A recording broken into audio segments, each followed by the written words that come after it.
প্রিয় সাংবাদিক বন্ধুগণ, আপনারা দেখছেন সকাল থেকেই আজকে ঢাকা বিশ্ববিদ্যালয়ে একটা উৎসবমুখর পরিবেশ বিরাজ করছে। গত 16 বছরে বাংলাদেশে আমাদের কোনো ভোটাধিকার ছিল না। জুলাই বিপ্লবের মাধ্যমে আজকে আমরা রাজনীতি পেয়েছি এবং আজকে ক্যাম্পাসে চমৎকার একটা গণতান্ত্রিক পরিবেশ নিশ্চিত হয়েছে। সকাল থেকে শিক্ষার্থীরা ক্যাম্পাসে আসছে, তাদের ভোট কেন্দ্রে যাচ্ছে, তাদের পছন্দের প্রার্থীকে ভোট দিচ্ছে এবং সেই উৎসবমুখর পরিবেশকে আমরা সবাই সেলিব্রেট করছিলাম।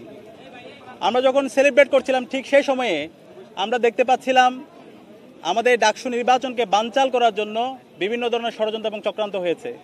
ইতিমধ্যে আমাদের জিএস প্রার্থী এস.এম. ফরহাদ সেই ঘটনাগুলো ব্যাখ্যা করেছেন। আমরা দেখতে পেয়েছি সর্বপ্রথম ইউলেবে যে সেন্টার আছে সেই সেন্টারে পোলিং এজেন্ট যারা আছে এবং অবজারভার যারা আছে তাদেরকে ঢুকতে দেওয়া হয় না প্রায় 1.5 ঘন্টার মতো। এই সময় ওখানে কি হচ্ছে সেটা আমরা জানি না, প্রায় 2.5 ঘন্টার মতো। এরপরে আমরা 21 হলের আমরা দেখতে পেয়েছি স্টাফদের কারচুপি, একই সাথে আবার টিএসসির যে সেন্টার সেখানেও আমরা কারচুপি দেখতে পেয়েছি।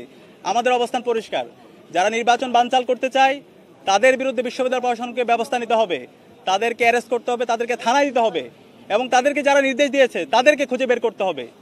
আমরা বিশ্ববিদ্যালয় প্রশাসনকে লিখিত অভিযোগ দিয়েছি। বিশ্ববিদ্যালয় প্রশাসন আমরা অনুরোধ করব দ্রুত সময়ের মধ্যে এই নির্বাচন বানচালের সাথে যারা জড়িত আছে তাদের সবার বিরুদ্ধে যেন দৃষ্টান্তমূলক বিচারের আওতায় নিয়ে আসা হয়।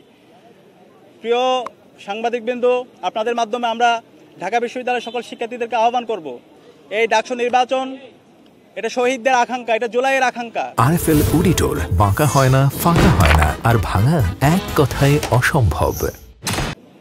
এই ডাকসু নির্বাচন সফল করা সেটা আমাদের সবার একান্ত দায়িত্ব। নির্বাচন বানচাল করার জন্য যারা চেষ্টা করছে তাদের বিরুদ্ধে আমাদের ঐক্যবদ্ধভাবে রুখে দিতে হবে। আমরা দেখতে পাচ্ছি আমাদের যাদেরকে আমরা বন্ধুপতি মনে করি, আমরা যারা জুলাই সহযোদ্ধা ছিলাম, তারা আজকে এই নির্বাচনকে বানচাল করার জন্য একটা পক্ষ বিভিন্নভাবে ষড়যন্ত্র এবং চক্রান্ত করছে। সে জায়গায় আমাদেরকে দায়িত্বশীল আচরণ করতে হবে। যারা এই ধরনের ষড়যন্ত্র এবং চক্রান্ত করছেন আপনাদেরকে হুঁশিয়ার করতে চাই, এই ঢাকা বিশ্ববিদ্যালয়ের শিক্ষার্থীরা জুলাই বিপ্লব এই ঢাকা বিশ্ববিদ্যালয় থেকে শুরু করেছিল এবং খুনি হাসিনার পতন করেছিল। যারা আবার এই ঢাকা বিশ্ববিদ্যালয়ে অস্থিতিশীল করার চেষ্টা করবে, যারা ঢাকা বিশ্ববিদ্যালয়ে ডাকসু নির্বাচনকে বানচাল করার চেষ্টা করবে, তাদের পরিণতি খুনি হাসিনা এবং ছাত্রলীগের চাইতে খারাপ পরিণতি হবে। আমি অনুরোধ করবো সবাইকে দায়িত্বশীল আচরণ করার জন্য। এই নির্বাচনে হার অথবা জিতের কিছু নেই।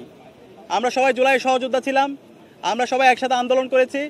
এই আন্দোলনে আমরা সবাই প্রত্যেকের পরিচয় ভুলে গিয়ে কমন গোল নিয়ে ফেসিবাদের বিরুদ্ধে আন্দোলন করে আজকে দেশে আজাদি এনেছি। এখন এই জুলাই বিপ্লব পরবর্তী আমরা যদি সবার ঢাকা বিশ্ববিদ্যালয় নির্মাণ করতে চাই, সবাইকে একসাথে কাজ করতে হবে। এক্ষেত্রে শিক্ষার্থীরা আমাদের যাকেই বেছে নেবে আমরা তাকেই মেনে নিব, কিন্তু শিক্ষার্থীদের উপর যদি আমরা আমাদের জোরপূর্বক কোনো কিছু চাপে দিতে চাই তাহলে এটা হিতের বিপরীত হবে। শিক্ষার্থীরা তাদের ম্যান্ডেট পেয়ে যাদেরকে প্রতিনিধি হিসেবে নির্বাচন করবে আমরা তাদেরকে মেনে নেব। আমরা আশা করব যারা বিভিন্ন ধরনের অস্থিতিশীল করার চেষ্টা করছেন, ষড়যন্ত্র এবং চক্রান্ত করছেন, আপনারা এই সমস্ত ষড়যন্ত্র এবং চক্রান্ত থেকে বেরিয়ে আসুন।